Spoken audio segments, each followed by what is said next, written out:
எனக்கு வந்து தலைகாணி இப்படி போட்டா பிடிக்கும், அவனுக்கு எப்படி போட்டா பிடிக்கானே எனக்கு தெரியாது. நீங்க சொல்றது நான் ஒத்துக்கிறேன் சார். சப்போஸ் அப்படி இல்லைன்னா, சப்போஸ் அப்படி இருந்தா சார் கல்யாணமே வேணாம்லாம் இல்ல. நான் எக்ஸாம் எழுதி இருக்க பயத்துல இப்பதான் பெருமையை நான் பார்த்தேன். ஐயோ என்ன கொண்டே முடிச்சு விட்டுவான் போட்டுருக்கு அப்படின்ட்டு. நான் அந்த ஃபேமிலிக்குள்ள ஃபிட் ஆவனா அப்படின்ற ஒரு சந்தேகம் இருக்கு. அந்த மனுஷன் டென்ஷனாவே இருக்காரு. ஆமா, அது எனக்கு ரொம்ப பிடிச்ச பர்சன்ஸ் எல்லாம் மேரேஜ்க்கு அப்புறமா சைலண்ட் ஆயிடுறாங்க. பயமா இருக்கு. அதுக்கப்புறம் இது எதுவுமே நமக்கு கிடைக்காதோ, இவங்களே பேரண்ட்ஸே நம்மள புரிஞ்சுக்க மாட்டாங்க. வர ஒருத்தர் நம்மள எப்படி புரிஞ்சுப்பாங்க, அதெல்லாம் நினைச்சா பயம். பெண்கள் போற கண்டிஷன்ஸ் நினைச்சா எனக்கு பயமா இருக்கு சார். நான் சொன்ன தம்பி அடுத்த மாசம் கல்யாணம், என்ன பயம்? ஒண்ணு வந்துட்டு என்னோட சுதந்திரத்தை நான் இழந்துடணும். இன்னொன்னு இந்த காலத்து பெண்கள் போற கண்டிஷன்ஸ் நினைச்சா எனக்கு பயமா இருக்கு சார். நான் சொந்தமா எங்க ஊர்ல போட்டோகிராஃபி ஸ்டுடியோ வச்சிருக்கேன். இன்னும் கொஞ்சம் பேக், கோ பேக், இப்போ கோ பேக். எங்க கூட 4 பேர் ஒர்க் பண்றாங்க. நாங்க பொழுதுனைக்கு ஒர்க் பண்ணோம், நிறைய ஒர்க் வரும்னு வச்சுக்கோங்க. நாங்க அன்னைக்கு பூரா ஒர்க் பண்ணிட்டு ஒர்க் அதிகமா இருந்துச்சுன்னா நைட் ஒர்க் பண்ணிட்டு அப்படியே படுத்துறோம்.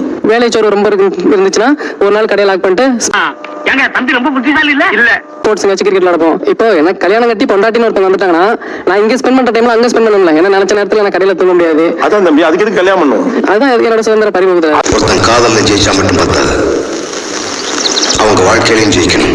அது சுதந்திர பறிப்பு அல்ல, சுதந்திர பறிப்பு. நான் என் இஷ்டத்துக்கு இருக்க முடியாதுன்னு சொல்லுங்க, அதை ஒத்துக்கிறேன். ஏன்னா எல்லாத்துக்கும் புரோட்டோகால்ஸ் இருக்கு, சரிதானே? என் இஷ்டத்துக்கு நான் இருக்க முடியாது. என்லயே இல்ல, டிவில வர்ற மாதிரி பழைய நாடக வசனம் பேசிட்டு இருக்கேன். 50 பேருக்கு வந்து உட்கார்ந்துருக்கேன், நான் இஷ்டத்துக்கு வர முடியுமா? வர முடியாது. அப்ப சுதந்திர பறிப்பு கிடையாது, அது பொறுப்புணு. ரெண்டாவது, பெண்ணுங்க போற கண்டிஷன் பயமா இருக்குங்கிறிய. என்ன கண்டிஷன்லாம் பயமா இருக்கு? இந்த கதையெல்லாம் என்னிடத்தில் விடாதே. பார்க்கக்கூடிய எல்லா வேலையும் நீயும் பார்க்கணும். நான் வந்துட்டு இப்போ போட்டோ எடுக்க போனேன். அன்னைக்கு எல்லாம் சொல்றாங்க ஒருத்தங்க, நான் துணி துவைச்சா நீ துணி துவைக்கணும், நான் சமைச்சா நீ சமைக்கணும். என்ன இது? இதுக்கு பேர் தான் ஆப்பு. இது தெரியாதா? நான் பாத்திரம் கழுவுனா நீ பாத்திரம், நான் பாத்திரம் கழுவுனா போட்டோ எடுக்க போனேன் சார். நான் பெண்கள் போடுற கண்டிஷன்ல வந்து நம்மளையும் சமைக்க சொல்லுவாங்க, நம்மளையும் துவைக்க சொல்லுவாங்கன்றதுதான் அது டிமாண்டிங். வந்துட்டு எனக்கு வந்துட்டு போட்டோ எடுக்கிறது ரொம்ப பிடிக்கும். நான் என்னோட அதிகபட்ச டைம் ஸ்பெண்ட் அங்க டைம் ஸ்பெண்ட் நினைக்கிறேன். இப்ப அந்த பொண்ணு வேலைக்கு போனாங்கன்னா, அந்த பொண்ணு நான் தான் நான் பிசினஸ் பண்றப்ப அவங்க வேலைக்கு போறாங்க. நீ போய் அந்த பொண்ணு இட்டுன்னு வாடா, அதுக்கப்புறம் என்ன ஆனாலும் பரவாயில்ல பாத்துக்கலாம். கம்முனு டேய், அம்மா சொல்றது கேட்காதடா. இது என்ன கதையா இருக்கு? ஒருவேளை அவங்க பிசினஸ் பண்ணா நீங்க அதை விட்டு உங்க வேலையை விட்டுட்டு அந்த பொண்ணு பிசினஸ் எடுத்து பண்ணுவீங்களா? அது எப்படி நான் ஏன் ஒர்க் தானே பார்க்க முடியும்? இல்ல அதான் கேட்கிறேன். அப்ப யார் டிமாண்டிங்கா இருக்கா? 2 பேரும். சும்மா கிடந்த சங்க ஊதிக்கு எடுத்தானா? 2 பேர் இல்ல, நீங்க தானே டிமாண்டிங்கா இருக்கீங்க. ஏன்னா நீங்க என்ன சொல்றீங்கன்னா, அந்த பொண்ணு வேலையை விட்டுட்டு என் பிசினஸ்க்கு சப்போர்ட்டிவா வரட்டும்ங்கறீங்க. அந்த பொண்ணோட கரியரை பத்தி நான் கவலைப்பட மாட்டேன் அப்படின்னு சொல்றீங்க. இப்ப யார் டிமாண்டிங்கா இருக்கா? அதாவது வாரத்துல நான் 3 நாள் சமைக்கிறேன், நீ 3 நாள் சமைன்னு சொல்றது டிமாண்டா? உன் கரியரை விட்டுட்டு என் கூட தான் இருக்கணும்னு சொல்றது டிமாண்டா? பக்கத்துல பொருளாதாரம் நமக்கு இல்ல, நமக்குன்னு நிறைய பொறுப்புகள் இருக்கு. அந்த அடுத்த நெக்ஸ்ட் பொறுப்புகளை அடையாம நம்ம ஒரு கல்யாணம் பண்ணிக்கிட்டோம் அப்படின்னா நம்மளால அவங்க கூட இது பண்ண முடியுமா, வாழ்க்கையில சக்சஸ் பண்ண முடியுமா அப்படிங்கறது பயமா இருக்கு. கமிட்மெண்ட்ஸை வச்சுக்கிட்டு ஒரு கல்யாணத்துக்குள்ள போக பயமா இருக்கு. Yes sir. கரெக்ட் மாப்ள. தாராளமா நமக்கு ஃபியூச்சர்ல ஒரு பெரிய நல்ல வேலை கிடைச்சிரும் அப்படிங்கிற நம்பிக்கையும் அவ்வளவு இல்லாம இருக்கா? Yes sir. Sir, decisions of taking risk.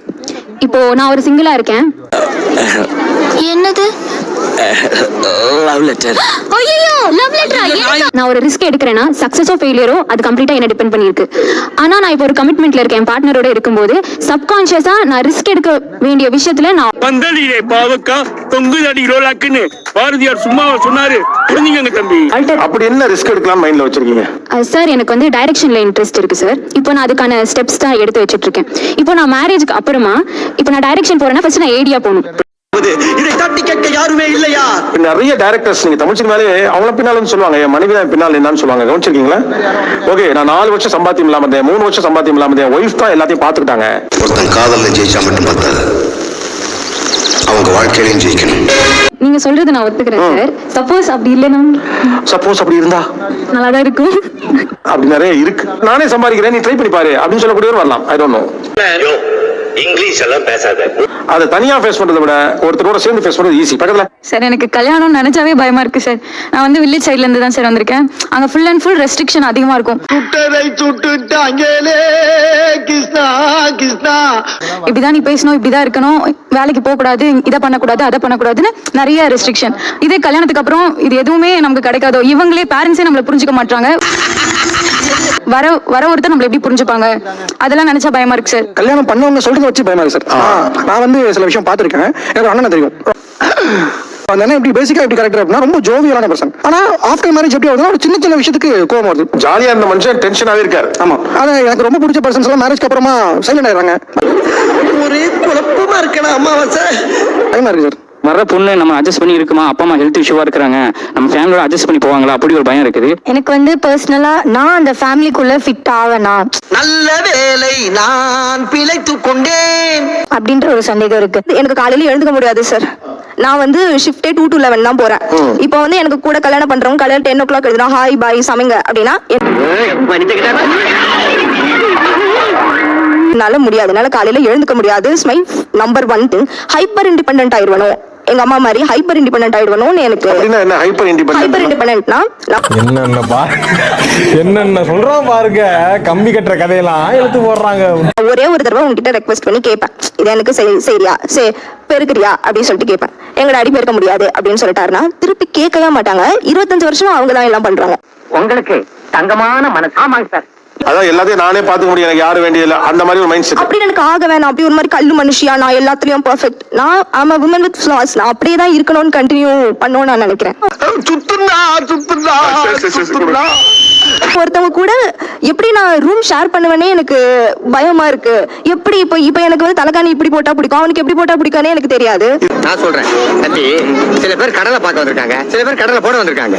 இதுல யாருடைய பயம் தேவையற்றது? எல்லாமே வந்து அமைய போற மாப்பிளையை பொறுத்து தான். எது வேணா சப்போர்ட் பண்ணலாம் சார். இப்ப என் ஹஸ்பண்ட் வந்து நான் பேங்க்ல ஒர்க் பண்ணேன், பாப்பா பிறந்தாங்க. இந்த ஊர்ல எவனுக்கு என்ன பிரச்சனை வந்தாலும் நம்ம வீட்டுல தான் பஞ்சாயத்து நடக்கும். முருகேசன் தான் தீர்ப்பே சொல்லுவான். ஸ்டில் அவர் 2 பேத்துக்குமே ஒர்க் பண்ணணும் தான் ஆசை. ஏர்ன் பண்ணா நல்லா தான் இருக்கும். நானும் மந்த்லி 1 lakh சம்பாரிச்சேன், நல்லா தான் இருந்துச்சு. பட் சடனா எனக்கு பேபியை மிஸ் பண்ண ஆரம்பிச்சதுக்கு அப்புறம் நான் வேலையை விட்டுறேன் அப்படின்னு சொன்னேன். அவருக்கு அது பர்டன் தான், சிங்கிள் சாரியில ஓட்டணும். பட் ஸ்டில் என்னோட ஹாப்பினஸ் மட்டும் தான் பார்த்தாரு. நீ ஒர்க் பண்ணா ஹாப்பியா இருப்பியா இல்ல பையனோட இருந்தா ஹாப்பியா இருப்பியான்னு கேட்டாரு. பையனோட இருந்தான்னு சொன்னேன். சரி ஓகே, நீ பையனை பாத்துக்கோ.